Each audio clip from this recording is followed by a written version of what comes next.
참고 자료일 뿐이며 해당 부동산의 가치 또는 매물 가격의 상승 하락을 보장하지 않습니다. 이 시각 부동산 헤드라인입니다. 올해 하반기 부동산 시장 분위기를 좌우할 변수는 기준금리 인상과 대출 규제, 입주 물량이 될 것으로 보입니다.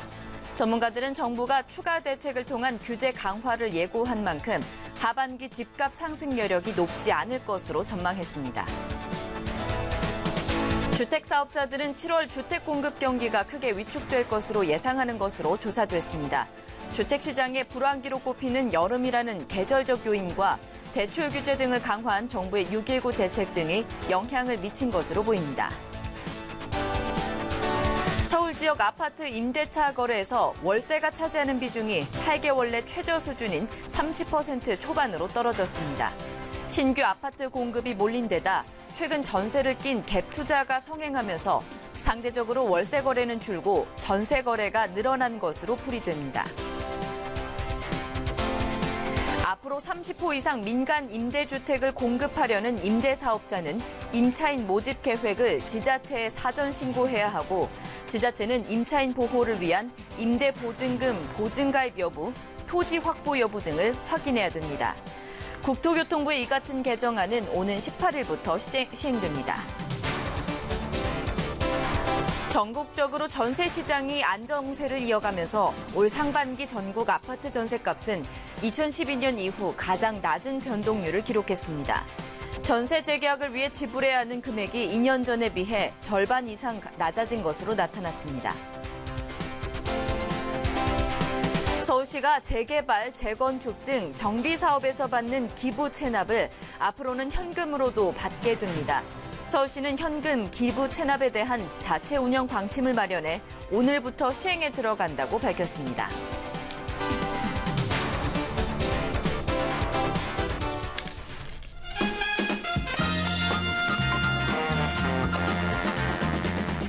네, 시청자 여러분 안녕하십니까? 부동산 골든타임 오늘 함께할 이슬입니다.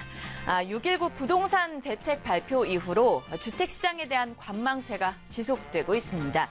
시장 과열 요소로 지목된 서울 강남 3구의 재건축과 기존 아파트, 분양권 등은 뚜렷한 가격 변화 없이 숨고르기에 들어간 모습인데요.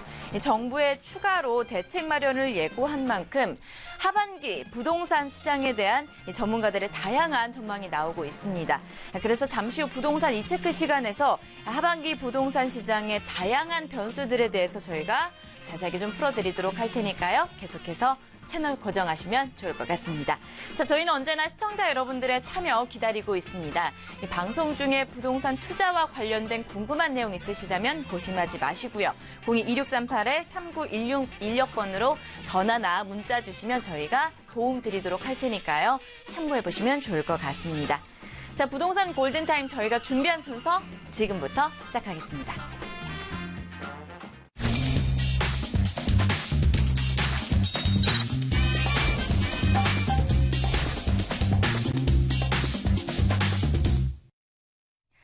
네, 부동산 골든타임 생방송으로 함께하고 계십니다. 매주 목요일 이 시간에는 이 부동산 시장의 이슈와 더불어서 시청자 여러분들의 고민을 해결해드리는 시간이 마련이 되어 있으니까요. 적극적으로 참여해보시면 좋을 것 같습니다. 자, 여러분의 부동산 고민을 해결해 주실 분을 저희가 모셨습니다. 국토개발연구소의 이윤환 대표님과 함께하도록 하겠습니다. 대표님 안녕하십니까? 반갑습니다. 네, 반갑습니다. 네, 본격적인 상담에 앞서서 부동산 시장의 트렌드부터 또 뉴스까지 저희가 부동산 이체크를 통해서 정리를 좀 해보도록 하겠는데요. 하반기 전망에 대한 이야기들이 요즘 많이 나오고 있습니다. 일각에서는 부동산 침체를 초래할 수 있는 전망이 나오고 있는가 하면 또 한편에서는 이미 예측 가능한 변수다. 시장에는 별 영향이 없을 거다. 이런 얘기가 많이 나오고 있는데요. 좀 혼동될 것도 같습니다. 대표님이 보시기에는 어떠한 쪽이 더 좋을까요? 네. 자, 일단은 2017년 전체적인 지금 이제 하반기로 들어왔거든요. 7월이 됐으니까. 자, 그럼 이제 상반기의 모습은 어땠느냐라고 이제 돌이켜 본다면 일단 뭐 작년 말부터 터진 어떤 정치에 대한 불안함, 뭐 최순실 사건부터 여러 가지에 대한 불안감이 일단 5월 9일 조기 대선을 통해서 정치 불안이 이제 좀 해소된, 그로부터 집을 살까 말까를 고민했던 분들이 좀 집을 사게 되는, 특히 이제 신축 분양 물건에 대한 그 인기도 이런 거에 의해서 굉장히 급속도로 거래량이 많이 늘어난 상황이었겠죠. 자, 그래서 정부에서 봤을 때는 이래서는 안 되겠다 싶어서 이제 6월 19일 날 부동산 대책을 마련을 합니다. 근데 부동산 대책이라는 게 전반적인 대책이라기보다도 핀셋 규제라고 하죠. 그래서 서울이나 뭐 수도권 또 세종시, 부산 어느 정도 일정하게 이제 좀 이렇게 그 투기가 조금 엿들여 보이는 이제 그런 지역만을 대상으로 해서 이제 대책을 하게 됐는데 그 부분이 조금 더 과열 양상이 지속된다라고 한다면 이제 투기 과열 지구를 이제 묶을 예상에는 있습니다. 자, 어쨌든 이런 현 상태로까지는 왔는데 자, 어쨌든 이 정부에서 이제 내세우는 이제 정책 자체가 부동산 시장에 영향을 끼치는 건 맞거든요. 자, 하지만 더 큰 건 그 소비자들의 심리죠. 즉 이제 시장에 대한 사항이 어떻게 움직일 것이냐에 대해서 이렇게 하반기 시장에 대한 변수를 놓고 말씀을 드리도록 하겠습니다. 크게 세 가지 요인에 의해서 시장이 조금 움직임이 좀 달라질 것 같은데요. 세 가지는 이제 기준 금리가 과연 인상을 할 것이냐라는 부분하고요.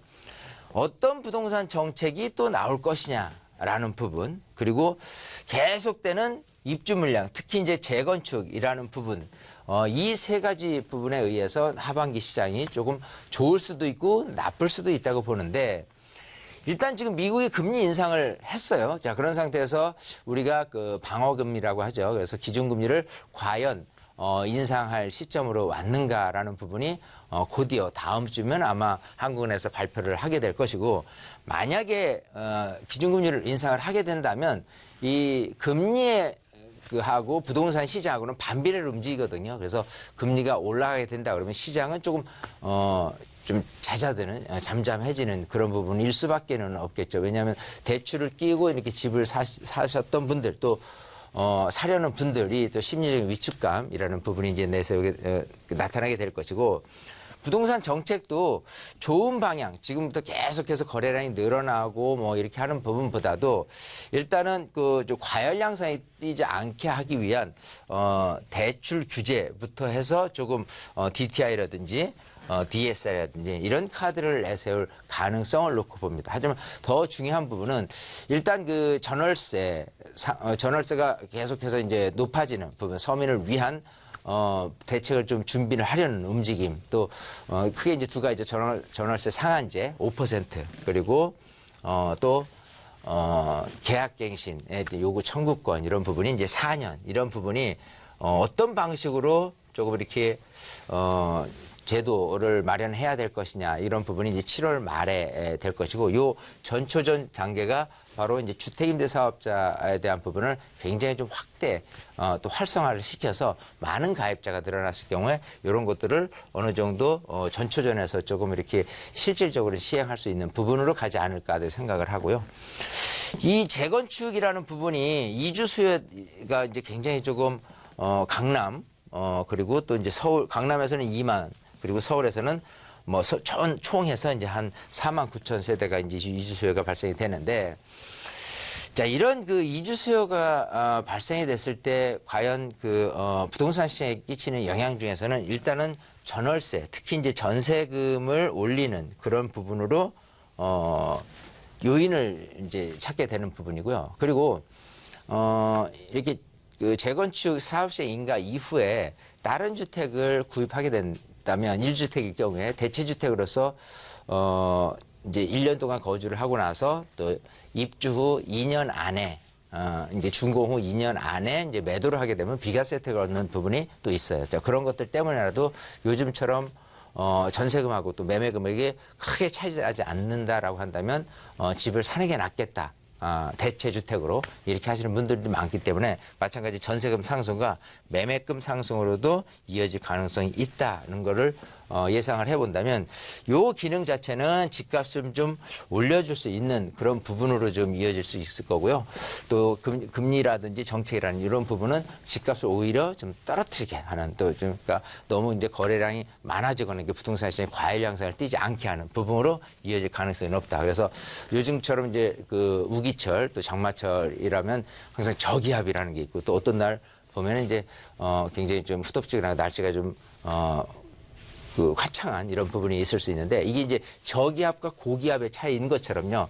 이것도 마찬가지 저기압 현상, 또 고기압 현상 이런 부분으로 대비될 수도 있거든요. 그래서 100% 시장이 어느 식으로 간다라기보다도 어느 부분에 대해서는 부동산 가격이 오를 수 있고 어느 지역, 어느 종목에 대해서는 부동산 가격이 떨어질 수 있다. 이런 양극화 현상이 하반기에 나타나지 않을까 한번 예상을 해봅니다. 네, 어느새 2017년도도 상반기가 지나고 이제 하반기 첫 번째 주를 좀 지나고 있습니다. 하반기 시장에 있어서 어떻게 투자해야 될지 고민되시는 분들 굉장히 많으실 텐데요. 이은한 대표님께서 말씀하신 변수들 체크를 하시면서 더욱더 원활한 상담을 원하신다면 022638-3910번으로 저희 쪽으로 전화 문자 주시면 저희가 도움을 드리도록 하겠습니다. 자, 이렇게 해서 지금까지 이슈가 되었던 부동산 시장의 흐름에 대해서 좀 살펴봤습니다. 지금부터는 여러분들의 부동산 고민 관련된 내용들 속 시원하게 해결해드리는 시간이 마련이 되어 있습니다. 022638-3916번으로 저희가 전화 받고 있으니까요. 계속해서 적극적으로 참여해보시면 좋을 것 같습니다. 자, 부동산 답이 보인다 시간이고요. 첫 번째 전화 저희가 좀 받아보도록 하겠습니다. 여보세요? 여보세요? 네, 안녕하세요. 예, 안녕하세요. 네, 반갑습니다. 어떠한 고민 가지고 계신가요? 예, 제가 지금 가락본동의 쌍용 2차 아파트를 보유 중인데요. 네. 지금 현재 가락 1, 2 주택조합이, 지역주택조합이 이제 이루어져가지고 착공은 아직 안 된 상태인데, 네. 저희가 구입 대비 이렇게 가격이 많이 오르질 않고 있어서 살기는 좋은데, 그래서 이거를 계속 가지고 있어야 될지, 아니면 매도를 하고, 위례나, 그 다음에 가락 재건축, 헬리오시티, 어느 쪽으로 가는 게 좋을지 좀 상담을 하고 싶어서요. 네, 일단 송파구 가락동의 아파트에 현재 거주 중이신데 이제 매도해도 괜찮은지 여부와 타 지역에 대해서도 조금 더 궁금하다 이 말씀이신 거죠? 그렇죠. 네, 알겠습니다. 저희가 이윤한 대표님 통해서 자세하게 알아보도록 하겠습니다. 예. 네, 반갑습니다. 네, 안녕하세요. 안녕하세요. 반갑습니다. 네. 네. 자, 지금 송파구 가락동에 가락본동입니다. 가락 쌍용 2차 그 석촌중학교 옆에 있는 단지잖아요. 예, 맞습니다. 예, 네. 그거 지금 몇 평에 살고 계시죠? 34평형의 20층이거든요. 자, 34평이고 이게 지금 99년도 입주한 492세대짜리예요. 그죠? 네, 맞습니다. 자, 살다 보니까 네. 다른 데 좀 단지들이 많이 모여 있거나 이런 데는 가격이 부쩍부쩍 오르는 듯 하는데 네. 내 아파트는 왜 이렇게 적게 오르지? 이제 요것 때문에 아마 고민을 하셔서 이제 전화 주신 것 같고요. 네. 지금 이제 요거를 팔고 네. 헬리오시티 또는 위례신도시 요쪽으로 네네. 가면 어떠냐 하는데 그렇죠. 근본적인 부분부터 생각을 해본다면 네. 지금 이게 시세가 한 6억대잖아요. 그렇습니다. 30평대. 근데 이제 이쪽으로 가거나 또 이제 네. 위례로 간다 그러면 가액이 증가되잖아요. 거주비가. 그렇습니다. 근데 요즘같이 이제 시장이 좀 불안한 상황이에요, 사실은. 물론 이제 좋은 게 계속 올라갈 수도 있는 건 맞지만 네. 이런 상황에서 저는 거주비 올린다는 거는 맞지 않는 것 같아요. 예. 예, 그리고 이 아파트 자체도 예. 장점이 있습니다, 분명히. 자, 살기는 참 좋아요. 이제 살기가 좋으세요. 네. 자, 일단은 장점이라고 한다면은 네. 요게 지금 이렇게 학교 끼고 있잖아요. 초등학교, 그렇습니다. 중학교. 예. 항상 이렇게 송파가 좋은 곳가 이제 강남 3구 안에 있잖아요. 예. 그리고 이제 서초나 이제 강남구보다는 확실히 이제 송파로 들어오면은 이 공원도 많이 껴 있고요. 그렇죠. 또 학군도 좋고요. 예. 예, 또 여러 가지 과외로 이렇게 해서 내가 이제 생활 여건의 인프라라는 부분들이 굉장히 좀 잘 돼 있는 곳이 송파구예요. 네네. 예, 그런 상태에서 요렇게 건너편에 있는 옛날 이제 반도 아파트 재건축된 거, 네네. 또 가락삼이 이런 단지들 아파트 단지들이 많이 모여 있기 때문에 거주하기에 좀 더 편리성 때문에도 가격이 좀 더 올랐는데 네. 네. 지금 요 근처는 이제 아파트 단지가 없고 나홀로 아파트 취급을 받기 때문에 좀 가격이 둔화돼서 오르는 거예요. 네. 하지만 그럼에도 불구하고 매매금 대비한 전세 비율이 상당히 높아요. 그렇습니다. 지금 예. 집값을 산정을 한다면 전세 비율이 가장 베이스입니다. 기본이거든요. 예. 그래서 예. 기본 75% 넘느냐 안 넘느냐를 갖고 따지는 건데 이렇게 체크를 해보면 대략 한 80% 정도는 돼요. 그렇습니다. 전세 예. 비율이. 자, 그러면 예. 지금처럼 이제 그 앞으로 이쪽 지역에 이제 화두가 될 수 있다면은 당연 그 헬리오시티를 들 수가 있고요. 네. 헬리오시티가 들어온다면 내 집값이 같이 오를 것이냐 아니면은 이거는 사람들이 몰리고 이거는 떨어질 것이냐 이게 이제 걱정일 수가 있잖아요. 네. 헬리오시티는 일단 금액선 자체가 30평대가 10억이 넘어섰어요. 네네. 여기하고 비교를 해본다면 내가 10억 주고 거기를 갈 것이냐 아니면 6억대로 여기를 갈 것이냐라고 한다면 전세 대신에 집을 산다면은 여기 대신해서 여기를 선택할 가능성이 오히려 더 높게 나타나거든요. 예. 그럼 이 집 같은 경우, 지금 사시는 집 같은 경우는 오히려 7억으로 이렇게 다가서는데 더 빨라질 수 있다고 보여요. 이게 아, 들어서는 예, 순간부터는. 예. 그래서 여기를 파시는 거는 맞지 않고요. 네네. 또 여기 지금 옆에가 그 지역주택조합이 한참 그 진행 중에 있죠. 인가가 네. 다 나왔는데 아직 시공은 안 됐습니다. 그렇죠. 이제 중요한 거는 그 지역주택조합에 대한 토지 매입 부분이 얼마나 돼 있냐를 지금 들여다 보시는 게 좋습니다. 이게 왜냐하면 이 지역주택조합이 돼서 이 근처 아파트, 새 아파트가 들어선다면 많은 관심도 생기고 또 이렇게 네. 아파트 군락으로 이제 같이 형성이 되기 때문에 그렇죠. 아무래도 내 집값이 오르는 데 있어서 도움을 받을 수가 있어요. 예. 자, 그래서 그런 것까지 체크를 해본다면 지금 토지 매입이 얼마나 돼 있는지 한번 좀 들여다보시면 사업이 얼마나 빨리 될 수 있는지에 대해서도 한번 체크를 하실 수가 있다라고 보이거든요. 예. 이제 그거는 이제 참고사항으로 생각을 해보시고 네. 일단은 이 집은 최소한 헬리오시티 입주하기 전까지는 파시면은 안 돼요. 아, 예, 예. 더군다나 지금 이게 물론 이제 지하철역이 예. 지금 좀 약간 걸어서 오금역이라든지 이렇게 다니실 거잖아요. 한 8분 정도 걸리더라고요. 네, 뭐 8호선 라인도 사실은 조금 도보로는 뭐 한 10분, 15분 걸으실 텐데 네. 이게 지금 강남 집값들이요. 어떻게 움직이냐면은 이 3호선 특히 이제 중심으로 해가지고요. 예, 예. 압구정부터 반포 그리고 이 서초 그리고 대치동 또 수서까지요. 전부 다 가격이 많이 뛰었어요. 네.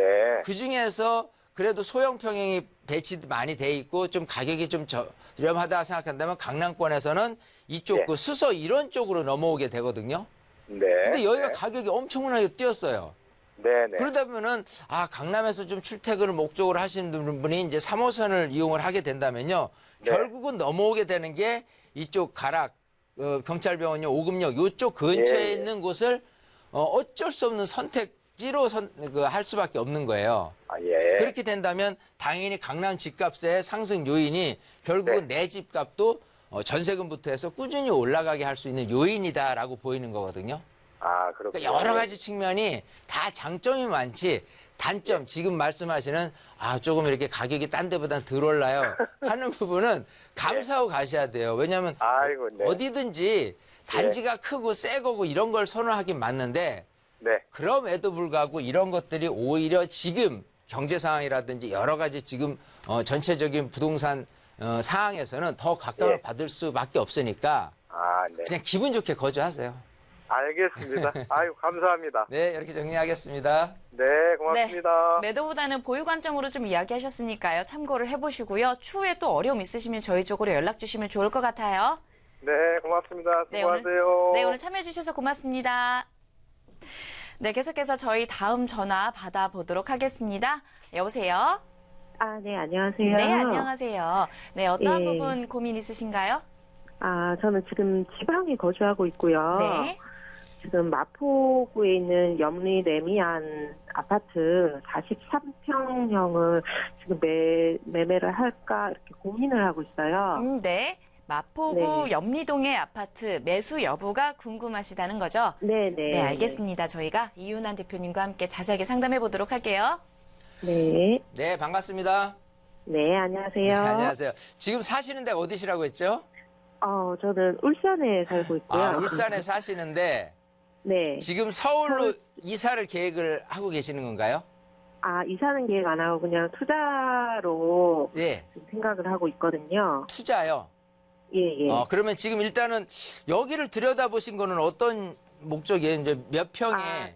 예. 네네. 지인이 있어서 그쪽을 추천을 하셔가지고. 예.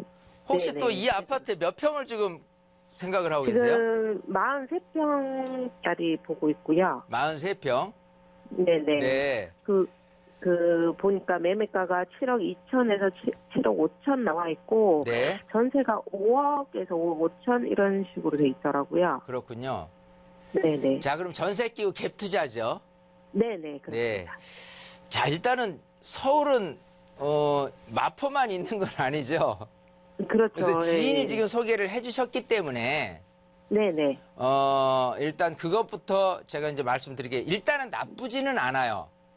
네. 자, 그것부터 이제 출발을 해볼게요. 이제 제가 어떤 네. 설명을 드리는데 잘 들어보세요. 네. 마포가 전체적으로 예전하고는 틀리게 굉장히 지금 네. 업그레이드가 많이 됐어요. 네네. 특히 이제 이 재개발, 재건축돼서 대단지로 이제 입주한 아파트들이 계속해서 들어서면서요. 그야말로 예전의 마포가 아니거든요. 네네. 마포 일대가 이제 좋은 거는 그 입지상 이렇게 교통적으로 생각한다면 이제 종로 중구라든지 아니면 그 여의도라든지 이쪽에 이제 출퇴근 수요 입장에서 봤을 때는 마포가 딱 거주하기에는 가장 그 적합한 지역일 수밖에 없기 때문에 네. 이 지역에 사시는 분은 못 떠납니다.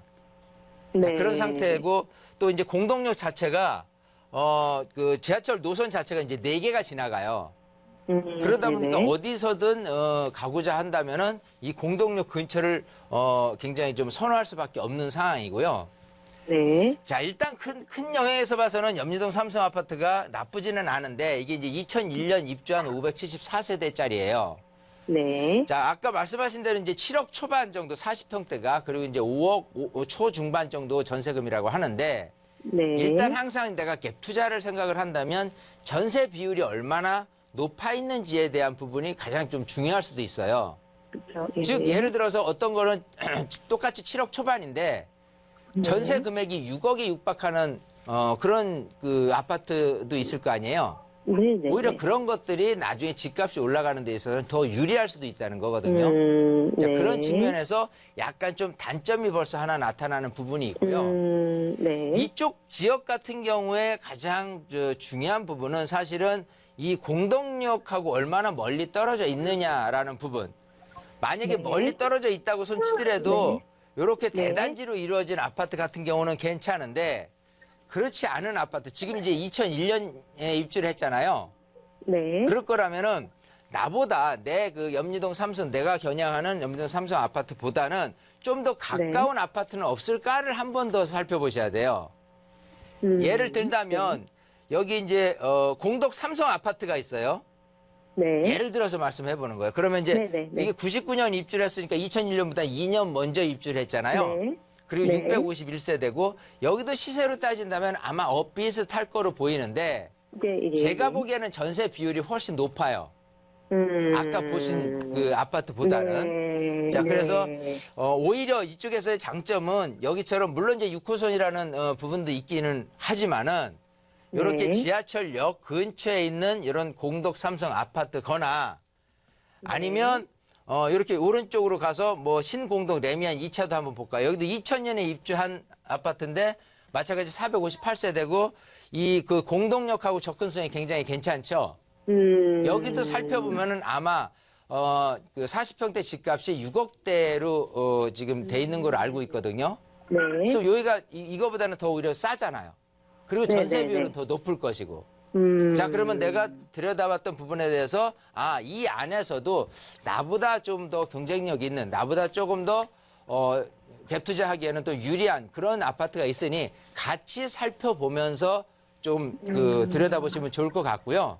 네. 좀 먼 영역에서 왜 마포만 생각을 하냐, 갭 투자를 하는 네네. 부분에서 생각을 네. 한다면 네. 이왕이면은 조금 더 뭐 전세 비율이 높은 이런 부분을 생각을 한다면 아무래도 강남권이 좋긴 한데 강남권이 워낙 비싸잖아요.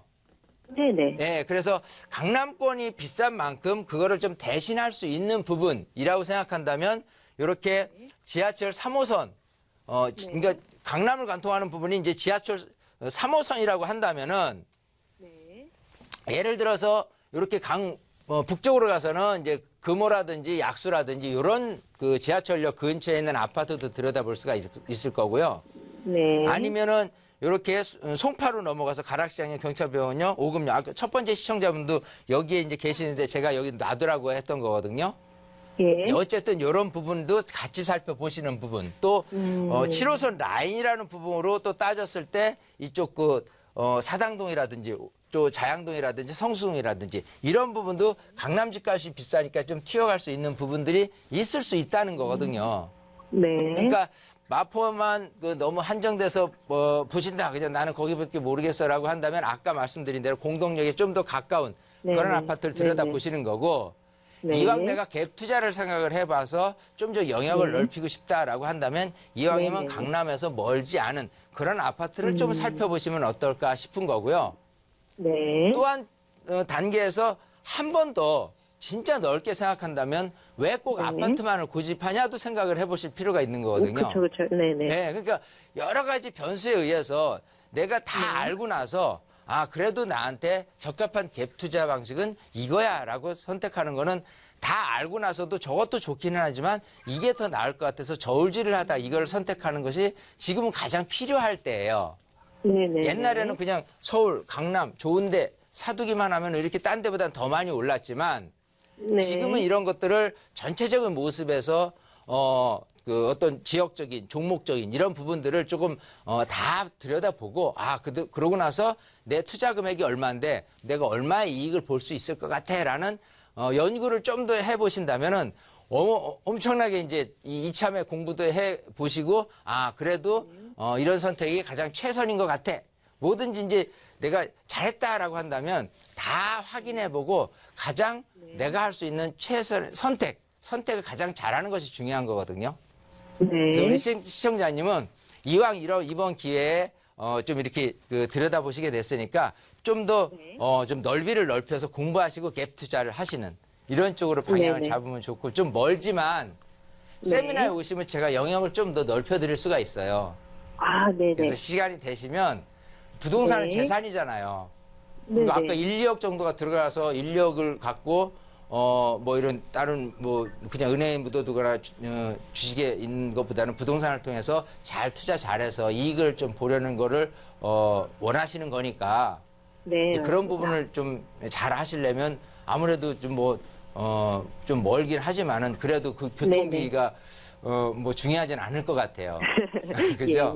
예, 그래서 우리 시청자님은 꼭 좀 거리가 있더라고 하더라도 꼭 서울 오셔서 세미나 한번 보시면 좋을 것 같아요. 알겠습니다. 네, 이렇게 정리하겠습니다. 예. 네, 감사합니다. 투자 카테고리를 조금 더 넓혀보시는 것도 좋을 것 같고요. 추후 지역 선별에 있어서 조금 더 도움 말씀 원하시면 저희 쪽으로 연락 주시면 좋을 것 같습니다. 네, 오늘 참여해 주셔서 고맙습니다. 네, 감사합니다. 네. 자, 계속해서 저희 여러분들의 전화 문자 받고 있습니다. 부동산 관련돼서 이 고민 상담이나 속 시원하게 좀 해결을 원하신다 싶으신 분들 고심하지 마시고요. 02-2638-3910번으로 저희 전화 문자 받고 있으니까요. 참여하시면 저희가 도움 드리도록 하겠습니다. 자, 이렇게 저희가 전화보다는 보다 더 상세하게 상담을 해드릴 수 있는 자리가 마련이 되어 있습니다. 앞서서 잠시 좀 들으셨겠지만 대표님께서 더욱더 설명을 해주실까요? 네. 자, 우리 울산에 계신 시청자님하고 얘기를 하다 보니까 이 단순한 이 갭 투자라는 부분이 정말 뭐 주위에서 이제 추천을 했으니까 나쁘지는 않은데 조금 더 제가 영역을 넓혀 들여다 보니까 이런 것도 있었네 저런 것도 있었네라고 느껴지게 될 겁니다. 그것처럼 이 방송에도 우리 시청자님에 대한 그 질문에 대한 답변은 좀 이제 강론적으로 이렇게 자세한 설명이 되지만 전체적인 시야를 보는 데 있어서만큼은 세미나만큼 중요한 거는 없다고 보이거든요. 그래서 세미나가 아무래도 여러분들한테 굉장히 도움이 될 수 있는 게 시장도 보는 또 여러 가지 측면들을 여러분들한테 자세히 알려드리는 그런 시간이 되지 않을까 싶고요. 세미나 주제는 크게는 이제 3가지 테마로 진행을 합니다. 첫 번째는 부동산 시장 흐름 읽기예요. 그래서 지금 앞으로 시장이 어떻게 움직이느냐에 따라서 내가 어떻게 행동할지를 지금 살펴보는 그런 게 그야말로 이제 부동산에서 이제 투자해서 특히 이제 갭 투자에서 시기를 읽고 하는 부분이 굉장히 좀 중요하지 않을까 생각을 하고요. 그다음 두 번째 같은 경우는 주택임대 사업자 그리고 건강보험에 대해서 완벽히 해부를 해드리는 시간을 갖게 될 거예요. 이 주택임대 사업자라는 부분은요, 계속해서 이제 정부가 전월세 상한제라든지 계약갱신 청구권에 대한 부분을 도입하게 되는 데 있어서 시장에서 나타날 수 있는 좀 다른 그 어떤 전세금을 폭등시킬 수 있는 요인이 있기 때문에 조심스럽게 접근을 하는 부분이고 그걸 전초전에서 앞세울 수 있는 게 주택임대 사업자에 대한 활성화 부분일 거예요. 그래서 계속해서 이제 전 국민이 아마 주택임대 사업자가 뭐야라고 하면서 들여다보게 될 때가 올 겁니다. 자, 그렇게 되면 뭐 시청자분들이 주택임대 사업자를 알게 되면 내가 필요에 따라서 이걸 등록을 해야 되는 게 맞는지 아닌지도 구분하실 필요가 있을 것 같고요. 그다음에 이제 건강보험료 굉장히 중요하거든요. 특히 피부양자로 계신 분들이 내 명의로 하면은 피부양자에서 떨어져 나가서 지역가입자가 됐을 경우에 굉장히 조금 난감할 수 있기 때문에 쉽게 부동산을 내 명의로 못하는 그런 분들도 많이 눈에 띄거든요. 자, 그래서 건강보험료에 대해서 완벽하게 알게 되면은 이쯤 정도는 내가 뭐 내 명의로 해도 괜찮겠구나, 아니구나 이런 부분까지 명확하게 제가 해결해 드릴 수 있으니까 그 부분, 두 가지 부분에 대해서는 정말 주택임대 사업자고 건강보험에 대해서 완벽히 해부하는 시간을 가질 거고요. 근데 세 번째는 부동산 종목별 투자 방법이 있어요. 자, 우리 아까 두 번째 시청자님도 아파트에만 이렇게 집중하시지만 아파트 말고도 다른 영역의 부동산 투자 종목들이 분명히 있습니다. 다 장단점이 있을 거 있고요. 그래서 아파트 또 재개발 재건축 뭐 다세대 또 일반 수익형 부동산 이런 모든 것들을 어떤 방식으로 투자하는 것이 가장 좀 유리하냐, 또 잘 투자를 할 것이냐 이런 부분에 대해서 종목별로 제가 나열을 해서 설명을 해드릴 겁니다. 그래서 그런 세 가지 테마를 통해서 여러분들이 세미나에 와서 듣게 된다면 그야말로 날씨는 덥지만요 머릿속에 굉장히 시원해질 수 있는 머리가 시원해지면 아무래도 좀 개운한 그런 부분이 있죠. 뭔가 계속 답답하고 그러면 날씨도 더운데 더 답답할 수 있는데 에어컨 바람 쐬가면서 이렇게 시원스럽게 여러분들 머리를 고민을 해결할 수 있다라고 한다면 아마도 굉장히 유익한 시간이 아닐까 생각이 되니까요. 많은 분들 참여하셔서 정말 여러분들 시간으로 적극 활용하시면 좋을 것 같고요. 많은 분들이 제가 부탁드리고 싶은 게 있어요. 신청을 굉장히 많이 하십니다. 그래서 이번에 못 하시고 다음 주 또 다다음 주까지 미뤄서 이렇게 신청을 하시는 분이 계시는데 신청을 하신 분이 그냥 얘기도 않고 안 오시는 분이 있는데 그것 때문에 이미 스케줄을 미뤄서 오신 분 같은 경우는 앞서 세미나 듣고 싶은 거를 막는 그런 부분들이 생기는 거예요. 본의 아니게 미필적 고의라고 하죠. 자, 그래서 우리 시청자님이 꼭 신청을 하시고 혹여라도 못 오시게 된다라고 한다면 꼭 전화를 주셔서 이런 어쨌든 못 오시게 됐다라고 말씀만 좀 해주시면 좀 너무 서로 간에 이렇게 좀 이렇게 좋은 부분이 되지 않을까 생각이 됩니다. 네, 부동산 투자에 있어서도 세분화시켜서 구체적으로 좀 설명해 주신다고 합니다. 8일 토요일과 10일 수요일이니까요. 시간 내서 참석하셔서 좋은 정보들 많이 얻어가셨으면 좋겠습니다. 자, 생방송으로 보내드리고 있습니다. 부동산 골든타임 함께하고 계시고요. 매주 목요일 여러분들의 부동산 고민 해결해드리고 있는데요. 저희는 잠시 후에 또 다른 고민거리 가지고 찾아오도록 하겠습니다. 잠시만 기다려주세요.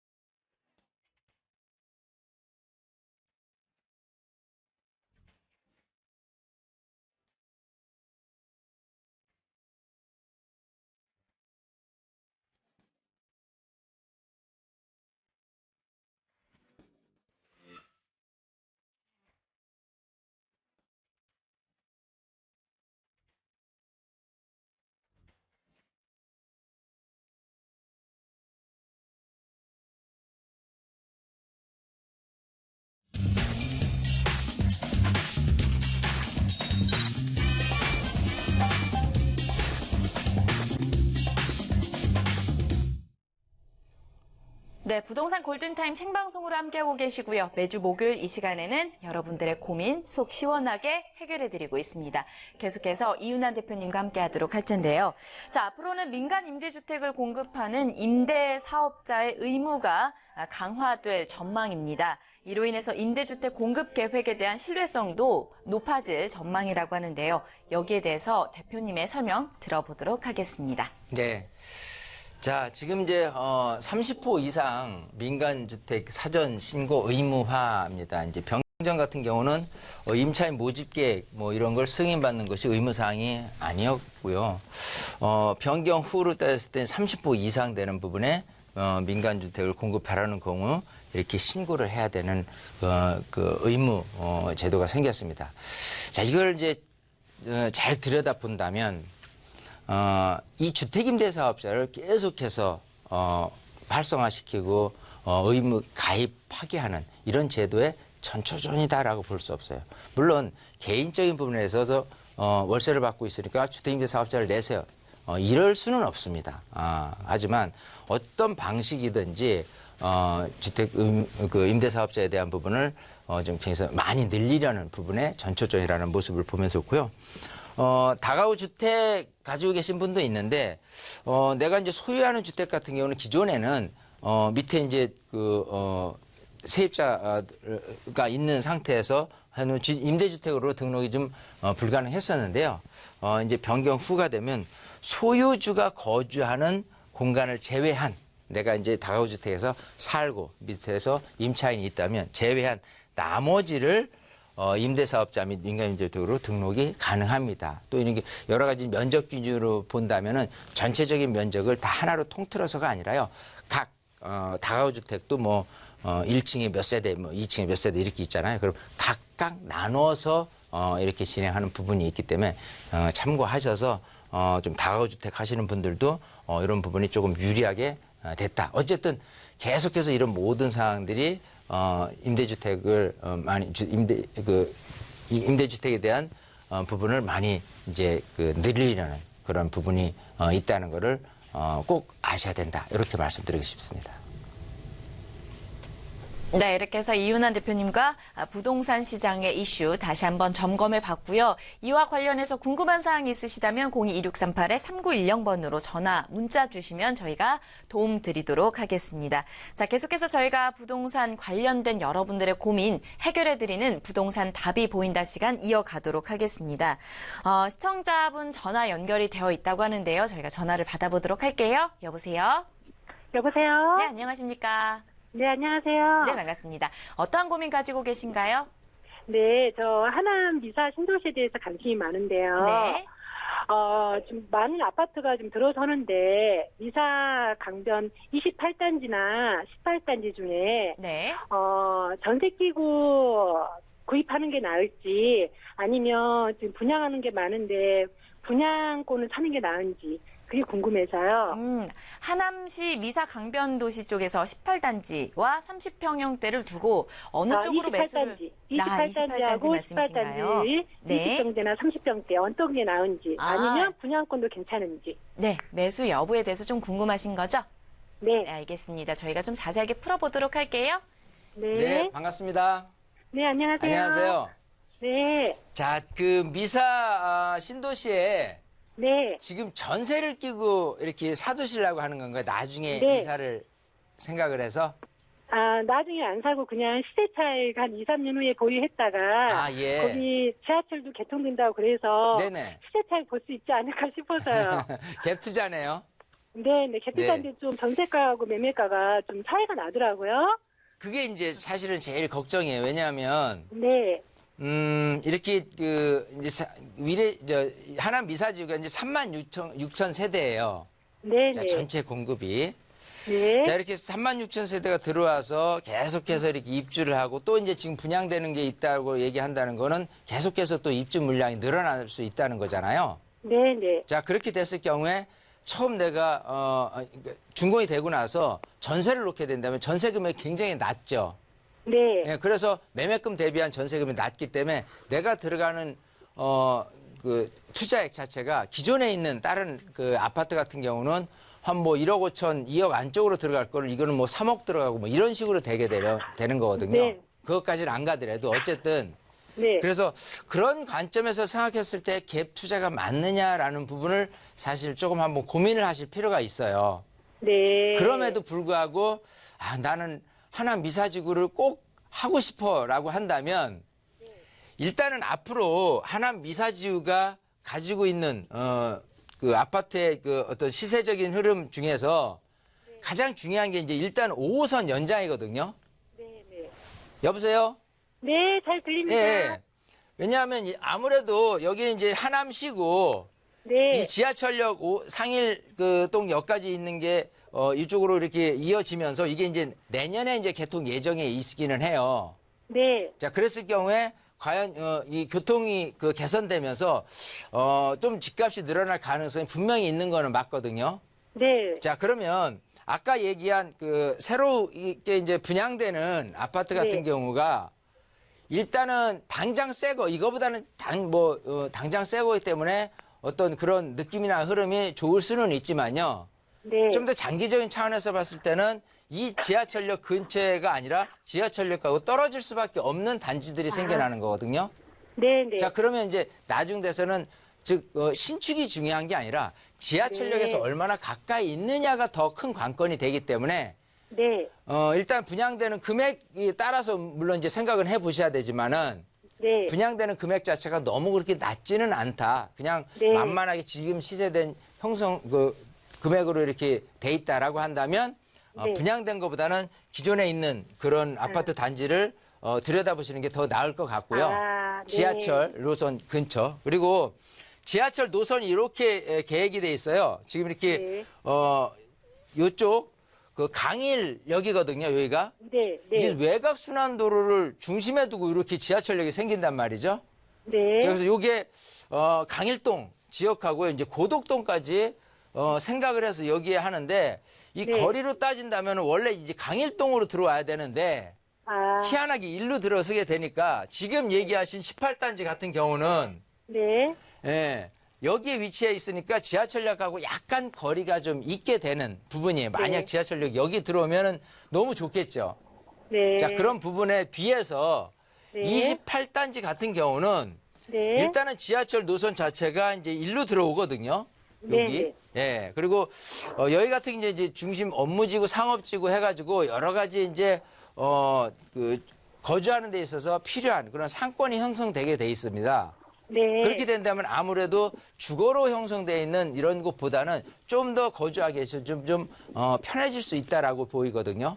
네. 그래서 둘 중만 비교를 해본다면 비슷한 금액이라면 18단지보다는 28단지가 더 유리하다는 거. 아. 예, 물론 이제 여기도 18단지도 장점이 뭐 초중 고등학교가 다 근처에 있기 때문에 네. 그것도 장점일 수 있지만 마찬가지 여기 28단지도 이제 초등학교가 이제 배치돼 있기 때문에요. 뭐 네. 학군적인 부분에 대해서도 18단지보다 밀리지는 않고 오히려 이런 식으로 지하철역하고도 가깝고 네. 중심 상업지구에 연계돼 있기 때문에 생활하기 편리해서 여기가 더 유리하다. 이렇게 말씀드리고 싶은 거예요. 그러면은요, 28단지 네. 20평대나 30평대 중에 그 어떤 게 더 나을까요? 20평대 시세가 지금 얼마죠? 시세가 4억 7천에서 5억이요. 4억 7천에서 5억이요. 네. 자, 그리고 37평은요? 30평대도 30평대는 별 차이가 안 나더라고요. 한 3, 4천만 원 차이밖에 안 나요. 얼마요? 3, 4천만 원 차이밖에 3, 안 나요. 4천만 원? 네, 3, 그러면 4천만 지금 그 37평짜리하고 24평짜리 하고 생각한다면 평형 금액으로 따진다면요. 네. 평당 금액으로 따져서도 1억 갭은 벌어져야 돼요. 아, 물론 이제 선호도는 이런 20평대가 더 유리한 거는 맞는데 네네. 일단 20평대가 금액이 먼저 뛴 거예요.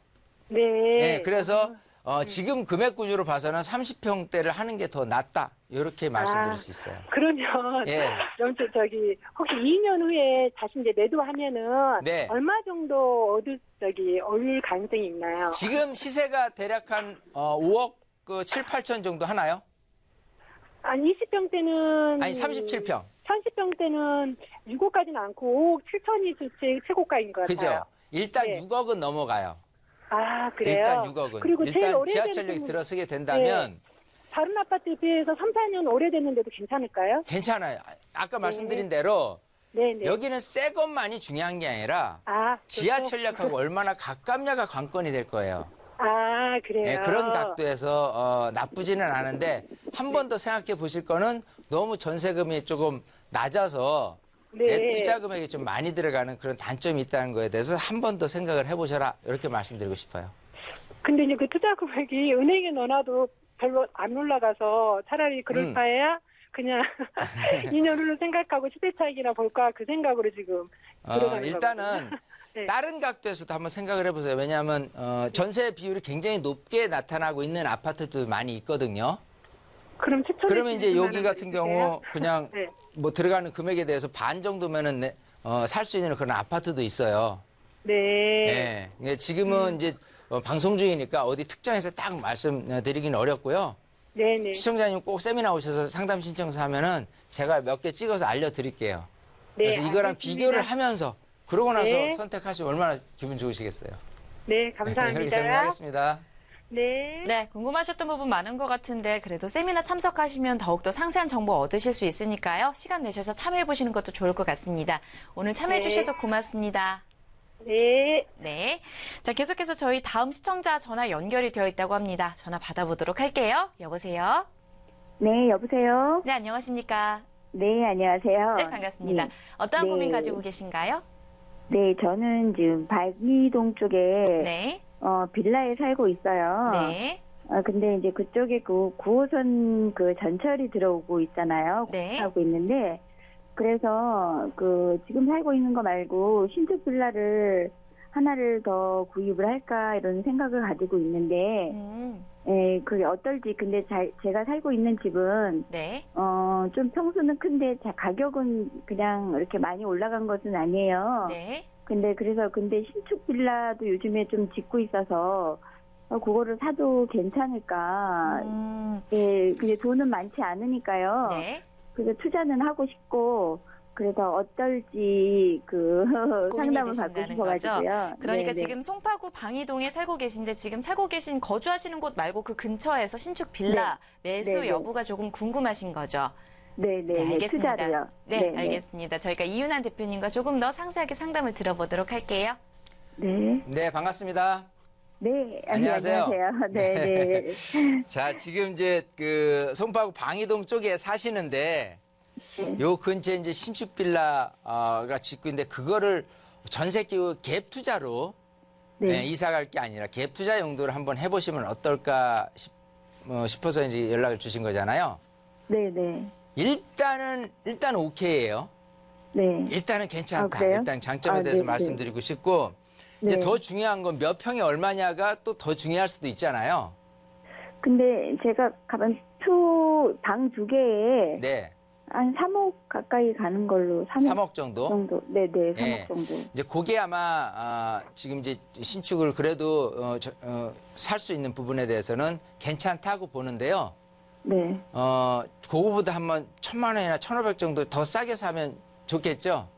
네, 그렇죠. 그건 나중에 세미나 오시면 알려드릴게요. 예, 아, 그렇게 네, 하고 그래요? 일단은 장점에 대해서 말씀을 드릴게요. 네. 이 방이동이라는 지역 자체가 이렇게 차지하고 있는 곳이 어디냐면 이렇게 석촌호수 아래쪽 그리고 올림픽공원 옆에 이렇게 배치되어 네네. 있습니다. 이 방이동이. 네. 자, 일단은 당연 9호선이 연장된다는 이런 부분은 큰 화두거든요. 이제 강남 집값이 비싸기 때문에 또 강남 빌라 가격도 비싸고요. 강남에서 이제 주택을 목적으로 하신 분이 당연히 이쪽으로 들어올 수 있는 부분 그리고 이쪽 자체에서도 빌라 구역 자체가요 이렇게 한정돼 있어요. 잠실동, 석촌동 이렇게 해가지고요 이렇게 한정돼 네. 있는데 반대로 보면 이 주변에 있는 아파트 시세가 굉장히 좀 비싸죠. 또 아래쪽까지 네. 따졌을 네. 때라고 한다면은 아파트는 아파트대로고요. 또 빌라는 빌라대로 거주하시려는 분들이 굉장히 조금 많아요. 수요층들은. 자, 거기다가 특히 이제 이 방이동 제 지역적인 부분에 대해서 지하철역 근처다. 라고 한다면요. 일단 제1롯데월드라는 부분으로 생각했을 때라도 내가 뭐 쇼핑을 한다거나 이렇게 좀 뭐 이렇게 주거 인프라라는 부분이 너무 잘 갖춰 있다는 부분 하고요. 그리고 뭐 서촌호수라든지 아니면 또 올림픽 공원이라든지 이런 부분에 대해서는 내가 공원에서 산책도 하고 좀 이렇게 여유로움을 좀 찾아낼 수 있는 그런 부분에 대해서도 거주 환경이 굉장히 좋은 곳. 그리고 이 그 송파 자체가요. 학군이 그 빌라촌임에도 불구하고 굉장히 좀 좋게 평가됩니다. 그래서 이쪽 학군 여러 가지 생각했을 때 이 방이동이 갖고 있는 모습에서의 단점보다는 장점이 너무 크지 않나 생각을 해요. 그래서 여기 같은 경우는 일단은 구입을 하셔도 충분히 전세금 상승 그리고 매매금 상승으로 이어질 가능성이 높고요. 그리고 이제 역 근처에 이렇게 그 신축 그 다세대 빌라를 하게 된다. 많은 분들이 또 다세대 빌라를 선택을 했을 때 이런 생각들을 하거든요. 이 빌라는 사고 나면 가격 떨어지잖아요. 안 오르잖아요. 남들이 잘 안 사잖아요. 이런 생각을 하시게 되거든요. 네. 하지만 지금 이런 지역에서의 빌라 자체는 사실 굉장히 꾸준히 계속해서 이제 선호도가 높게 나타나고요. 그리고 지금처럼 오래된 빌라에 사시는 것보단 신축 빌라를 선호하는 경향이 굉장히 높게 나타나요. 하지만 지금 들여다보시면 요 근처에 소위 앞으로도 지을 수 있는 그런 그 빌라를 지을 수 있는 부지가 얼마나 많이 있느냐라고 한다면 거의 지금 없습니다. 그래서 지금 신축을 구입을 한다고 손치더라도 그 신축에 대한 이미지가 굉장히 좀 오래도록 연속될 가능성이 높아요.